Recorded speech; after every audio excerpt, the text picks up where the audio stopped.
નમસ્તે મિત્રો, સર્પદંશ પછીની પ્રાથમિક સારવાર અને મેનેજમેન્ટ ભાગ 2. અણીનો ચૂક્યો 100 જીવે અને ઝેરનું મારણ ઝેર. આ કહેવતો મુજબ સાપ કરડ્યા પછી બને તેટલી શીઘ્રતાથી દર્દીને એન્ટીસ્નેક વેનમ ઇન્જેક્શન મળે તેટલી જ તેના બચવાની શક્યતા વધી જાય છે. સર્પદંશ પછીનો પ્રથમ કલાક એટલે કે ગોલ્ડન અવર ભુવા પાસે જઈ બાધા આખડી કરવામાં વ્યય કર્યા વગર તાત્કાલિક 108 એમ્બ્યુલન્સ કે પ્રાઇવેટ વ્હીકલ દ્વારા દર્દીને નજીકની સરકારી કે પ્રાઇવેટ હોસ્પિટલમાં ટ્રાન્સફર કરવો. પ્રાથમિક સારવાર માટે સૌપ્રથમ દર્દીને શાંત કરો, હલનચલન અટકાવો. સર્પદંશવાળી જગ્યાને સાબુ અને વહેતા પાણીથી હળવેથી સાફ કરો. દંશવાળા ભાગનું હલનચલન અટકાવવા માટે લાકડાની પટ્ટી એટલે કે સ્પ્લિન્ટર મૂકી સાદો પાટો બાંધવો. સર્પદંશની જગ્યા પર જો સોજાની શક્યતા હોય તો પહેરેલી વીંટી, ઘડિયાળ કે ટાઈટ કપડાં ઢીલા કરો અથવા દૂર કરો.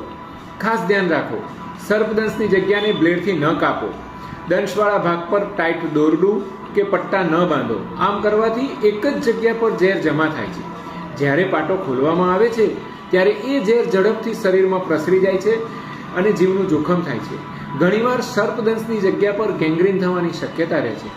અંતે સાપને શોધવામાં કે તેને મારવામાં સમય બગાડ્યા વગર આપણા વિસ્તારમાં ચાલતા friends of animal welfare trust NGO, જેની ડિટેલ મેં કેપ્શનમાં આપેલી છે, તેની મદદથી સાપને બચાવો અને પર્યાવરણનું જતન કરો.